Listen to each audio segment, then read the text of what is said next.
Living in the 21st century, there's an uproar of racial supremacy and a continuous loss of life to ethnic hostility. It is a hostility that has stemmed from slavery, which began in 1607, to the abolishment of slavery in 1865. The era of enslavement left the African American culture desperate for freedom, traveling through the Underground Railroad. There are exclusions to the stories from the American experience, yet it is no secret Kansas established the western edge of the Underground Railroad until the Civil Rights era. The history of Kansas and the Underground Railroad gives historical insight to Bleeding Kansas, the Missouri Border Ruffians, and significant people who were once part of Fort Leavenworth and the local community that aided in freedom. The research of Fort Leavenworth and Leavenworth, the first city of Kansas, will uncover landmarks and several iconic features, leading to a trail of unforgotten African American history. Kansas is known as Ground Zero for the Civil War. It is not commonly known that the first city in Kansas with a military base that has been in existence for over 100 years would have a significant impact on the Underground Railroad and the Civil War. These are two major events which would assist in ending slavery. Several iconic features are located on Fort Leavenworth, which leads to a trail of historical African American soldiers and abolitionists who fought during the enslavement era. These iconic features included on the fort are the Charles Young Room, located at the Ike Skelton Combined Arms Research Library, the Buffalo Soldier Monument, the Circle of Firsts, the Walkway of Units, the Frontier Museum, the Grant Statue, and the Fort Sully Marker. Within the city of Leavenworth, the iconic features will include the Time Capsule, City Hall, the Planners Hotel, Riverfront Community Center, the Depot, Planners 2, Candle Queen Candles, the Escape Game Company, the Abolitionist Anthony Family Home, local safe houses, BethelAME Church, and the Richard Allen Cultural Center. The Charles Young Room, dedicated on 9 November 1994 in his honor and located on the second floor of the Ike Skelton Combined Arms Research Library, begins our journey. And as you come into the library, you're going to go to the right, and you're going to go up the stairwell. The stairwell is going to lead you to the second floor. This room was dedicated on November 9th to Charles Young. Colonel Charles Young was the son of enslaved parents. His father served in the Union Army's U.S. colored troops during the Civil War. Following his father's footsteps, Colonel Young commissioned as a cavalry second lieutenant from West Point, making his mark on history as the third African American to ever graduate from the academy. He would become a man of many trades while serving his country faithfully and endured many trials and tribulations. Some say it's as though he walked on water. Colonel Young was a combatant commander, an educator, author, diplomat, and linguist. He spoke Latin, Greek, French, Spanish, and German. Colonel Young was the highest-ranking African-American officer during World War I. Upon retirement, he was sent on an inspection tour in Liberia, where he later died in a British hospital in Lagos, Nigeria. His remains were buried at Arlington National Cemetery on 1 June 1923. He is one of 10 people in American history honored with funeral services at Arlington Memorial Amphitheater, and one of only 10 soldiers to receive full military honors. The next iconic feature, located on Fort Leavenworth, significant to this research, is the Buffalo Soldier Monument. Currently at the location of Grant and Stimson stands a 13-foot bronze Buffalo Soldier sculpture. The monument displays a Buffalo Soldier on his horse and a smaller bust nearby. Eddie Dixon, a well-known sculptor, created the monument as a tribute to the Buffalo Soldiers. Buffalo Soldiers were members of an all-black regiment in the U.S. Army. The 10th Cavalry formed on September 21, 1866, at Fort Leavenworth, and was the regiment that the Indians first called Buffalo Soldiers. As you look across the pond, you can see the Ike Skelton Combined Arms Research Library with the green top. Upon entering the Buffalo Soldier Memorial Park on Fort Leavenworth, a visitor will come upon the Circle of Firs and Walkway of Units. This signifies the first African American soldiers and the units in the U.S. Army. This includes the famous smoke jumpers from World War II. The smoke jumpers were activated on 30 December 1943 and were designated as a battalion in 1944. The unit became known as the 55th Parachute Infantry Battalion and nicknamed the Triple Nickels, which ironically was a combat unit not allowed to engage in combat. The battalion became the first unit to have African American officers who were qualified as paratroopers in the U.S. Army in February of 1943. The paratroopers became known as the smoke jumpers when they were ordered to Pendleton Air Base, where they served in parachute operations during World War II to fight forest fires. Continuing along the circular walk, there is a replica of a wheeled cannon with no description around it, yet stands as a cannon once used in defense of the fort. Just to the right of the cannon, in the center of the walk, is General Roscoe Robinson, Jr. He was the first African American four-star general in the United States Army. General Robinson was born in St. Louis, Missouri, and graduated from West Point Military Academy in 1951. Upon his passing, in July of 1993, an auditorium was named in his honor at the Academy. Along the walk is a statue of Brigadier General Benjamin H. Grierson, the Western Frontier commander of the 10th Cavalry. He was known as the commander that gave the Army a vision for what it could be as far as an organization in which anyone who sacrificed for their country should be treated equally. Continuing to the right of the walk is a statue of retired four-star General Colin Powell. He was the first African American Secretary of State and became the first in many positions throughout his military and civilian career. Lastly, along the Walk of First is a statue dedicated to Second Lieutenant Henry Osinian Flipper. He was a West Point graduate who became the commander of G Troop in the 10th U.S. Cavalry and was also a Buffalo Soldier. He was court-martialed and dismissed from the military unjustly and later received the first presidential pardon granted posthumously. The Frontier Army Museum is located at 100 Reynolds Avenue on Fort Leavenworth. The museum collects, preserves, and safeguards historical culture of the United States Army.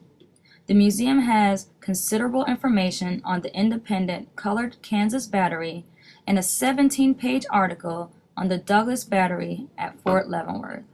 Leaving the museum and continuing north on Grant Avenue and at the intersection of Kearny Avenue, you will come upon the bronze statue of General U.S. Grant. It is a 9-foot statue on top of a granite pedestal. General Grant was the General-in-Chief of the Union Army. He was known as the greatest general of his age. The statue is located near the original entrance of the fort. Another significant icon is the Santa Fe Trail marker. The Santa Fe Trail originates in Missouri, crosses Kansas and Colorado, and ends in New Mexico. The trail was mainly used by merchants who wanted to transport their goods west and make more profit. The trail was also used as a smuggling route for freedom seekers during the Underground Railroad era. On October 1864, Fort Sully was constructed to help defend from an anticipated attack by a large Confederate force. It was a defense fort established on Fort Leavenworth. The marker is located at the Fort Leavenworth National Cemetery at 406-442 Hancock Avenue. The actual location of the fort is directly above the marker on top of the fort's highest hill. As one explores the fort, one would uncover a plethora of historical remnants that led to city streets of Leavenworth.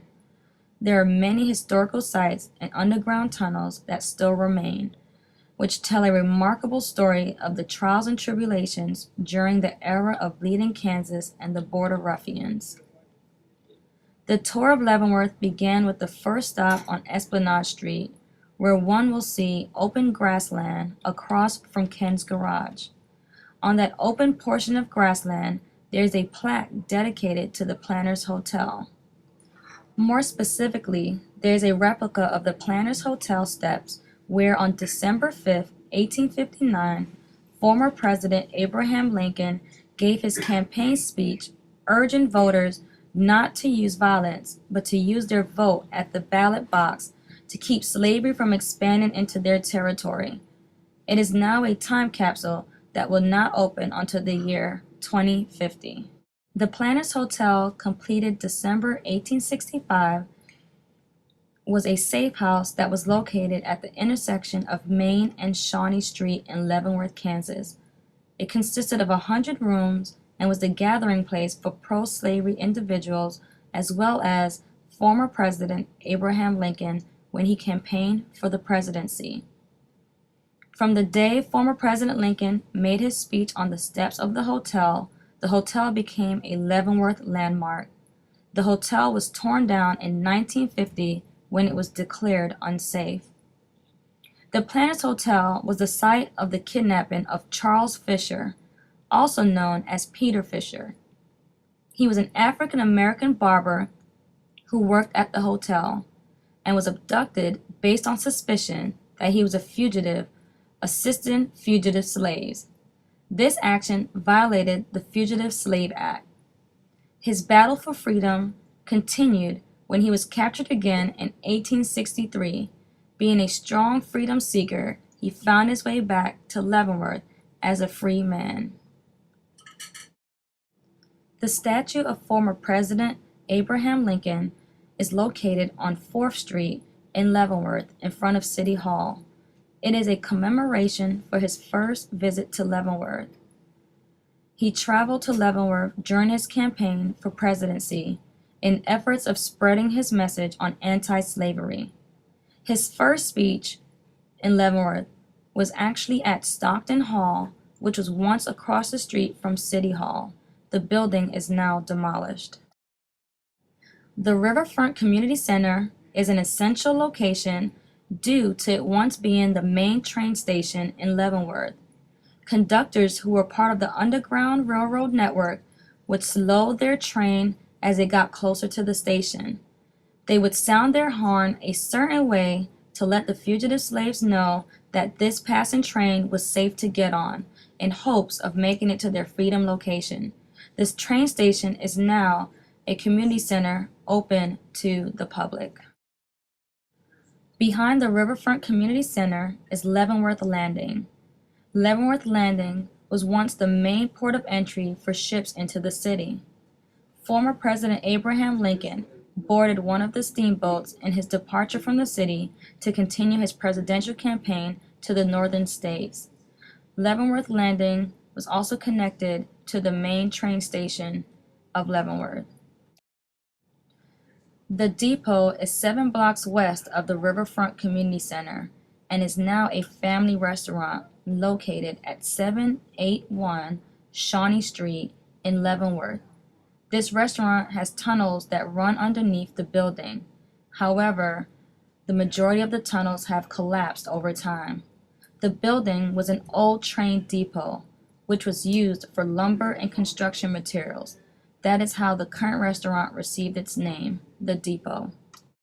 Following the road west leads to the Planters 2, which is currently a high-rise apartment building. The significance about the apartment building is the land that it is built on. It was once the home of Captain William Dee Matthews. The previous address was 228 Shawnee.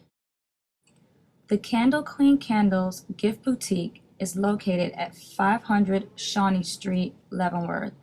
The owner has collaborated with the Richard Allen Culture Center to allow tours of the Underground Railroad tunnel that runs under the business. When you first enter the boutique, there would be no inclination of the historical value held within it.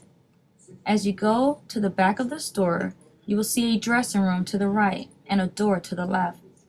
The door to the left will lead you down a set of stairs where you will reach the door that would take you into the underground tunnel.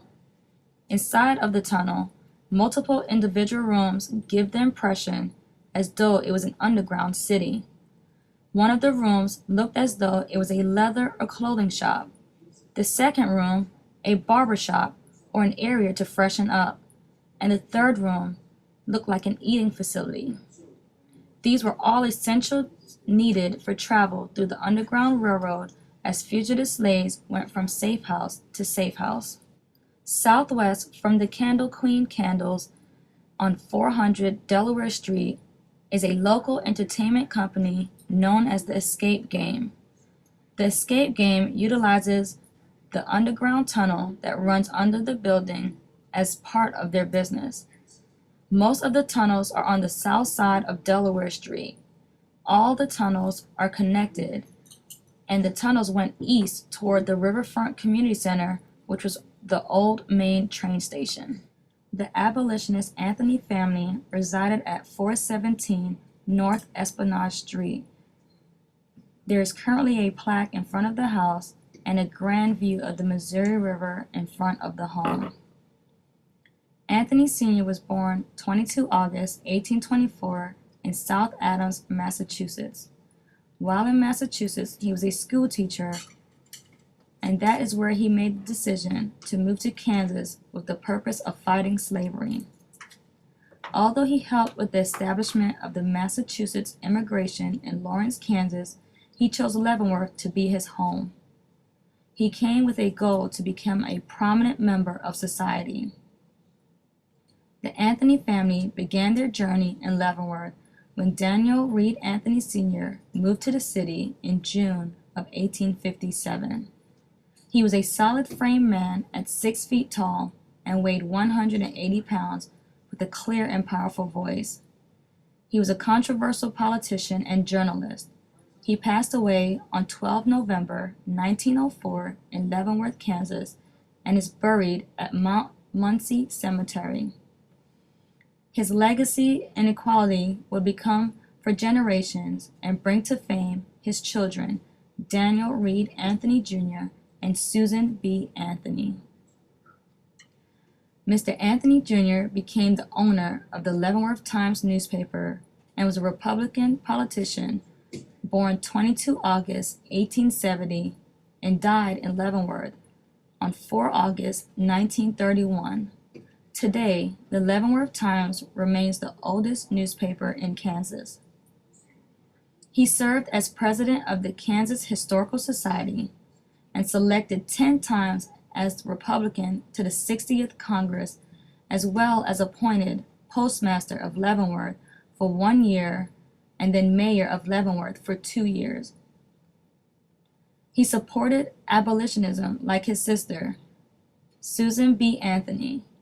He held many political positions and owned the dominant newspaper within the city. Daniel Reed Anthony Jr. would also utilize many of his facilities and his home as stations in support of the Underground Railroad and used his platform to verbally and physically attack pro-slavery enemies. Anthony's enemies, despite how much they hated him, could find no fault in the dedication to his state. Anthony Jr. helped to make Kansas a free state. He fought to save the Union. He published the Daily Times for nearly 40 years in the interest of Leavenworth. Departing the Anthony home and continuing north on Esplanade, you come to the Bob Dougherty Memorial Park. The significance about this area is its vicinity to the river and railroad. West of this park is Kiowa Street. The first home you come upon on Kiowa Street is a safe house that was once known as Miss Mary's home. Miss Mary would assist in feeding, clothing, and hiding slaves that came across the river or off the trains in Kansas from the Bob Dougherty Park direction. BethelAME Church, located at 411 Kiowa Street, was once used as a safe house for freedom seekers. The significance in the original structure is the small rectangular window located in the front top part of the church. During the travels through the Underground Railroad, the light in that window would turn on and could be seen from across the river. The light let freedom seekers know it was safe to come to that location. Once the slaves arrived inside the building, there was a trap door in the women's bathroom off to the side by the toilet for hiding. Once the original structure burned down due to an electrical fire, it was later reconstructed. By this time, slavery was abolished. The second structure collapsed due to a weak foundation, and it ended up crushing the home that was right next to it, killing an elderly couple that lived inside. The church was remodeled into a one-story building and is currently still the model that stands today in Leavenworth. The Richard Allen Cultural Center opened in 2002. It once belonged to Captain William Bligh, who was a Buffalo soldier in World War I. His home became the Bethel African Methodist Episcopal Church in 1992. The home had additions built upon it to accommodate additional space for the growing exhibits, office space, and classrooms for tutoring local students. The museum has exhibits dedicated to African American pioneers and members of the military specifically connected to Fort Leavenworth. This gem is one of Leavenworth's best kept secrets. One of the key role players during this era who served on Fort Sully was Captain William Dee Matthews, a native of Maryland. Captain Matthews was an African American male who was in command of the 1st Kansas Colored Volunteers. He played a crucial role in the recruitment of personnel for the regiment. He would state, "I also offered my services with my company of 100 men to the government to aid in the war, but was told it was a white man's war and we were not wanted." In 1861, Matthews quickly made a name for himself as an enterprising businessman. He ran a restaurant and boarding house that served as a vital stop on the Underground Railroad. He would go on to state, "In Leavenworth, I opened a large eating house where I was patronized by most of the wealthy whites of the town." However, he also used his position and resources to help escaped slaves. "While I entered them in the front of the house, my back door was always ajar for the fleeing traveler on the Underground Railroad, which had one of its terminals at my house, and in connection with John Brown and other anti-slavery men, I succeeded in baffling the pursuers." Matthews would state, "I was not privileged enough to have been raised in a state where I could obtain an education. I am a Southern man with Northern principles. I am therefore entitled, both from the fact of my color to represent the Southern loyalists, a few of whom are around us today, and many more waiting our coming. I always believed in freedom and determined to find a place freer than that state, he declared. Captain Matthews worked with many abolitionists, to include Susan B. Anthony's brother, Daniel Anthony Jr., in resisting slave catchers. Captain Matthews became very ill right before his long trip to the South. He passed away on March 2, 1906, at his home in Leavenworth. His funeral took place at African Methodist Episcopal Church, located on Kiowa Street, and he was buried in Mount Muncie Cemetery. Captain Matthews was married to his wife Fanny right before joining the Army, and they had 2 daughters, one named Annie, who later married a soldier that served in the American-Spanish War. His other daughter is unknown. He also had 2 sons, John Dee Matthews and Joseph Edward Matthews. They both died in the late 1890s. The research of the Underground Railroad in Leavenworth, Kansas was not only just a research project. However, a way to inform others on the rich history that lies within the state, its first city, and the oldest Western military base. Before beginning the research, I passed by so many landmarks, walked into multiple buildings with no awareness of its significance. It opened my eyes to the realization that a few years back, there were people of color who had to sneak at certain times of the day to get from location to location, just trying to make it to freedom. Yet today, I walk around freely at any time, any day. There are very few people around who still remember the tales of the past or willing to admit such an era existed. Some pieces of the history were demolished and reconstructed into new facilities. Tunnels have collapsed, burying the history within it, and now some are just unsafe to travel through. The mindset and determination of the abolitionists who utilized their stance in the community, whether military or politically affiliated, helped to bring justice to human rights for those enslaved.